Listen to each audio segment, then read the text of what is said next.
Okay, so apparently asking for likes and subscriptions makes it 133% increased chance that it'll happen. So yeah, go like and subscribe and like all my other videos and subscribe to my channel right goddamn now if you want more Xeno. I don't know about this by me. I go in more depth on it in the ending, I mean the outro. So like, yeah, look forward to that. But yeah, let's get into the video. Disclaimer. Naturally, there are spoilers in this video for Xenoblade Chronicles 2, so viewer discretion is advised. With that out of the way, let's get into it. Many of you know about the World Tree in Xenoblade 2, but what many of you may not know is the actual science and mythology behind the World Tree. So today in this video, we will be discussing the science and the mythology behind the World Tree in Xenoblade Chronicles 2. The World Tree as we know it is a giant mechanized tower acting as a space elevator up to a space station. However, you may not know that a space elevator like the World Tree is actually possible in real life. A space elevator is basically a cable anchored to Earth near the equator, with the other end acting as a counterweight shot past geostationary orbit. And geostationary orbit is about 35,786 kilometers above Earth's surface. The gravity at the Earth side and the centrifugal force at the counterweight side would keep the cable up due to tension. These two forces would cancel out, keeping the cable upright. With the pull on each side canceling out, the space elevator would remain standing and rotate with Earth.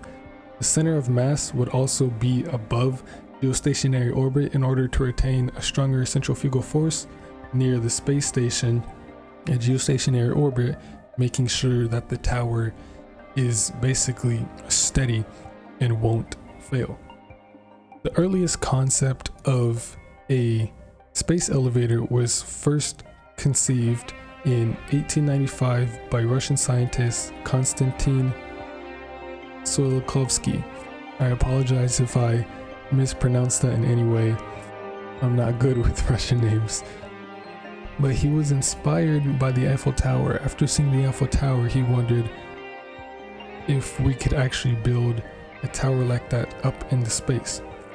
His concept was based on a compression structure, whereas modern concepts are based on tensile structure.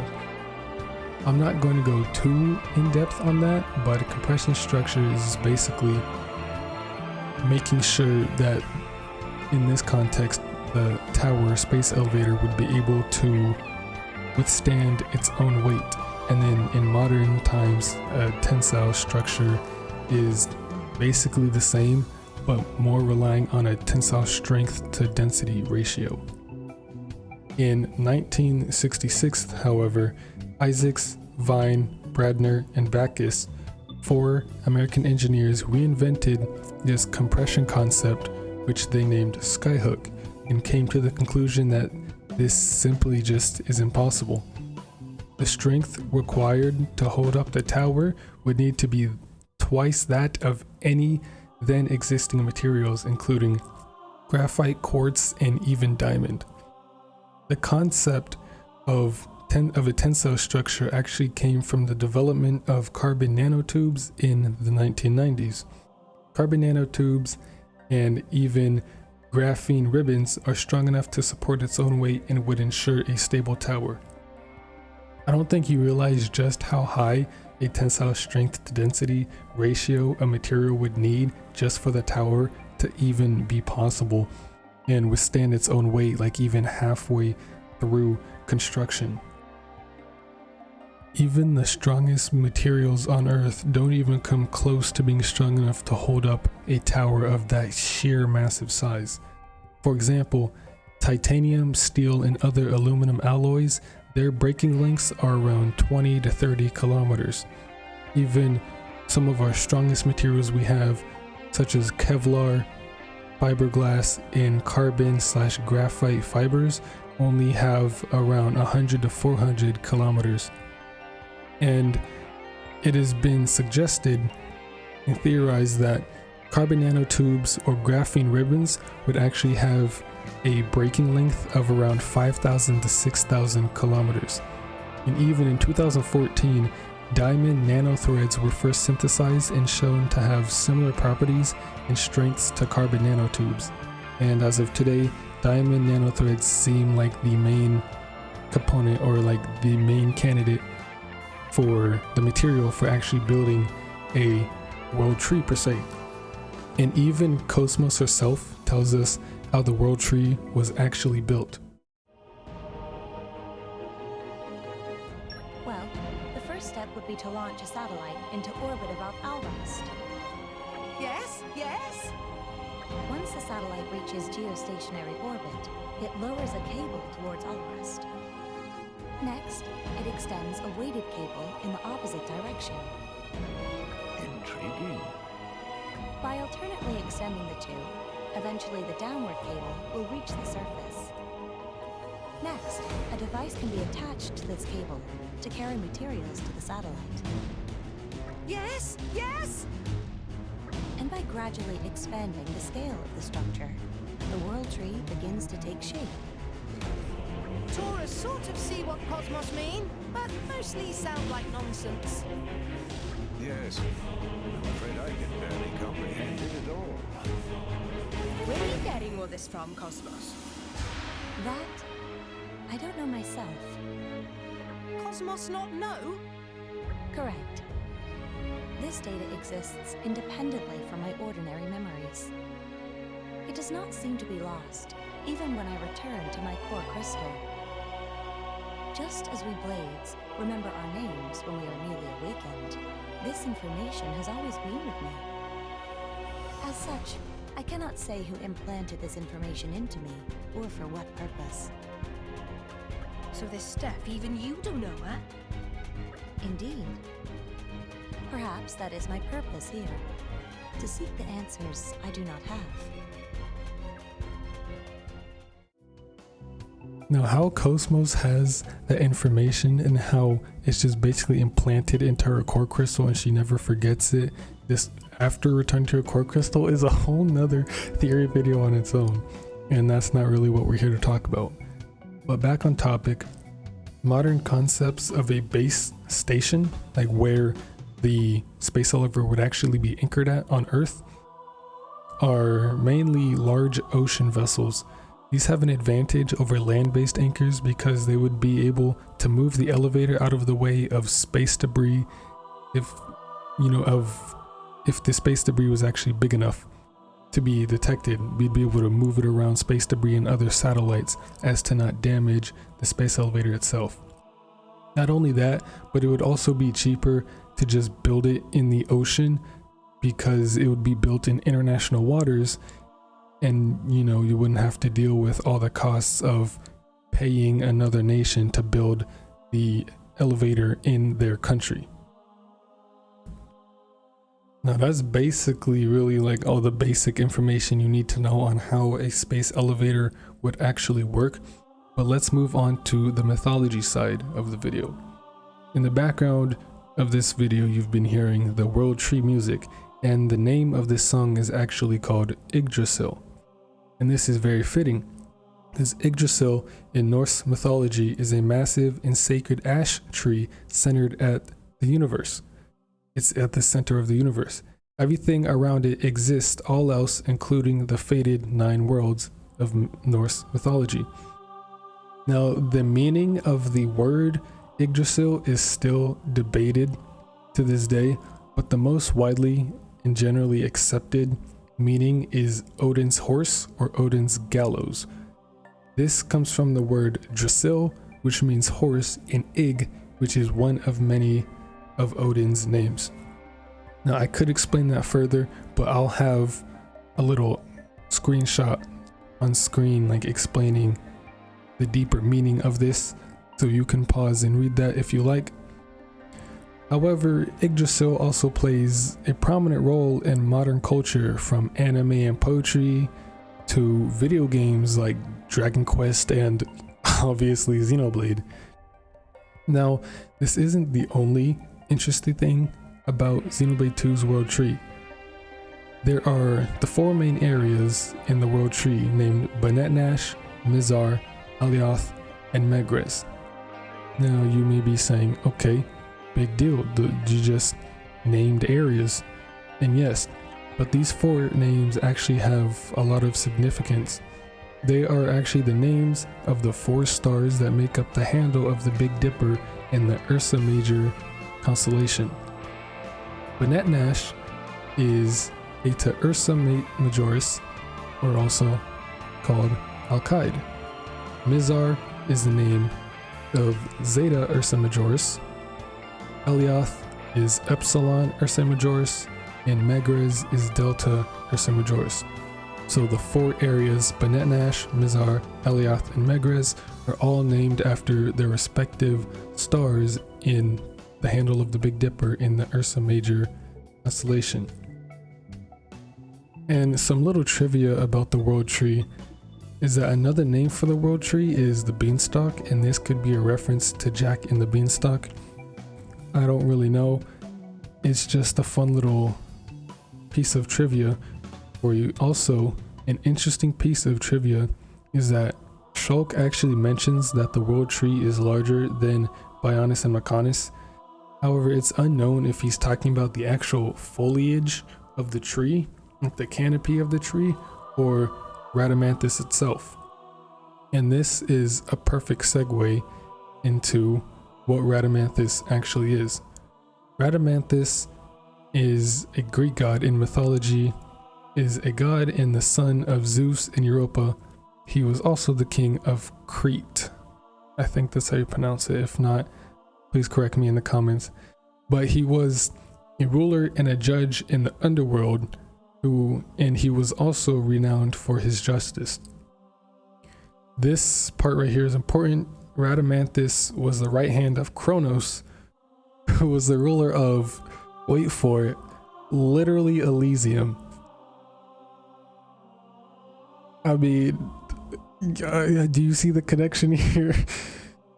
But actually explaining Kronos and not getting too much into who Kronos was, since he's not as important in this context at least. Kronos was also a Greek god, and he was a personification of time, and he was considered to have 3 heads, one of a man, a bull, and a lion. Now Kronos, well, it's debated whether Kronos or Ratamanthus were the rulers, or which one was the ruler of Elysium. It's more commonly accepted that Kronos was, and then Ratamanthus was just his right-hand man. But this is actually kind of getting into a little bit of speculation territory. We know the first low orbit station is named Ratamanthus, and it houses Elysium. But in this screenshot here, you can see that much higher up, there is a larger space station above Ratamanthus that isn't explained in game. We can only see it here in this little cutscene with Numa. But this bigger space station could be acting as a counterweight, or the space elevator, where Floss, first low orbit station, Ratamanthus, is at geostationary orbit, and then the counterweight, that bigger space station, is out in geocentric orbit. And it wouldn't actually be much of a stretch, and it'd be safe to assume that this second station is actually called Kronos. I mean, it would make sense considering everything I just explained, and it would fit really well, because Ratamanthus, Elysium, Kronos is like the bigger, higher up station. And Kronos in Greek mythology was, like, I guess, for lack of a better word, bigger god. He had more in power than Ratamanthus was. So I mean, this station is never really explained anywhere in game, nor really outside of the game in any other media. So we never really get anything about this station. It's not really talked about, but it's safe to assume that this second station would be named Kronos. However, the world tree itself isn't the only important aspect here. There's still one thing that we haven't really talked about yet that is just as important as the world tree, and that is the orbital ring. The orbital ring was first conceived by Nikola Tesla in the 1870s, and an orbital ring basically is a concept of an artificial ring placed around Earth in this context and rotating at a rate that the apparent centrifugal force would counteract the force of gravity. The required speed for this ring to stay up and counteract gravity would be 10 kilometers per second, and that's compared to the low orbit velocity, which is 8 kilometers per second. And the ring would be powered electromagnetically by massive superconducting magnets. Now, there are many pros and cons to having an orbital ring, but the biggest problem is actually Earth itself. Earth is not a perfect sphere.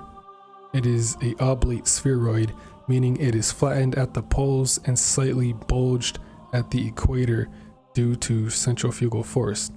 So you can kind of think of it as more like an oval type shape, but this means that there are stronger pulls of gravity at different points on Earth.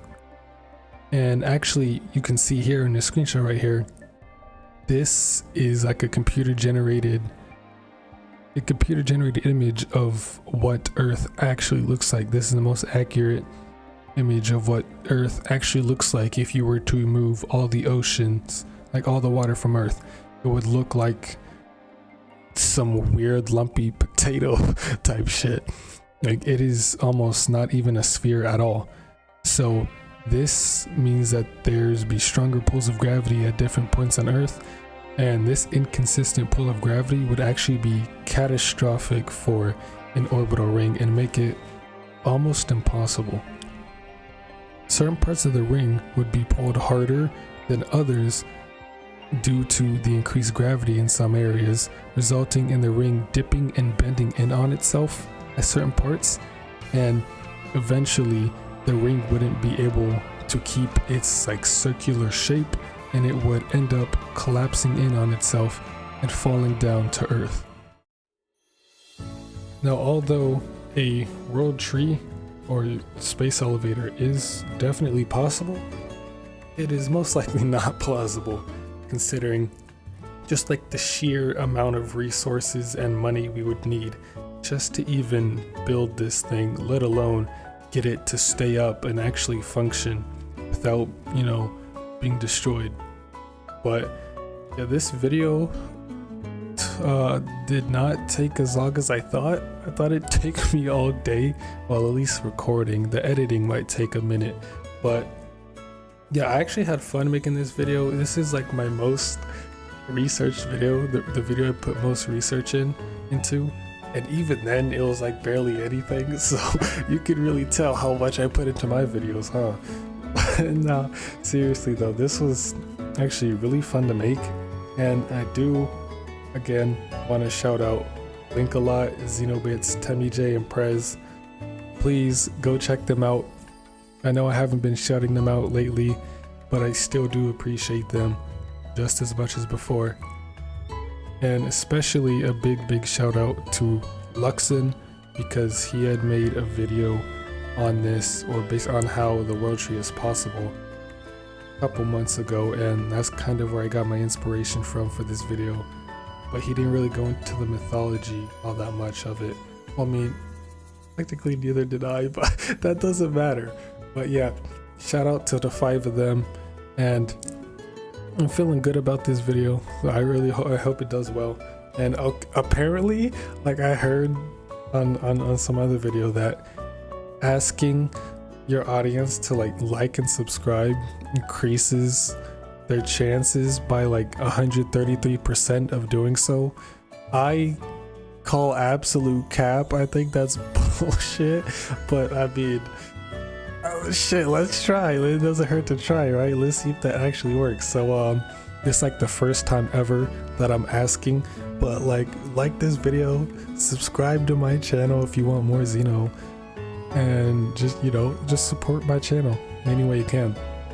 I don't normally ask for likes and subscriptions because I just see it as scummy and cheap. It's like, oh, you know, I don't know, I just see it as like a douchey scumbag thing to do. So like I never ask for any type of interaction, because I'm under the impression if someone likes my content, they'll just naturally subscribe anyway, so I don't need to tell them to do so. But I guess people are more inclined to do something if they're told. So yeah, go subscribe and like the video right goddamn now. But no, we're just having fun out here. I'm getting back into the swing of things, and like I'm starting to want to make bigger videos again. So I mean, finally, yes, the Jin video is coming now. I'm working on that. That might actually come out tomorrow. I'm not sure. I do have another big video coming. It has nothing to do with Xeno though. It's just some fun little idea that I had that I wanted to see if it works and see how it goes. So y'all know what video it is when I upload it. But yeah, I just really do appreciate all of you for watching, and I really wish y'all the best. I love y'all so much. Thank you all for the continued support through this. And like, I don't know why y'all like to watch my shitty videos, but I really appreciate it. But I mean, yeah, that's about it. Thank y'all for the support, and I hope y'all are still here with me by the time Xenoblade 3 drops. We're getting there. So I mean, we finally hit 300 subscribers. I'm at like 308 now. I wanted to hit 300 by September when Xenoblade 3 dropped, but we hit that 5 months early. So hell, I may even get to 4, maybe even 500 by the time Xenoblade 3 drops. So at least I want to make it to like 500,000 by the end of the year. So we're pushing for that. Help me get there. But yeah, that's really about it. I don't want to make the outro longer than the actual video itself. So as always, thanks for watching. Have a damn good day. Stay safe, be well, and play some goddamn Xenoblade.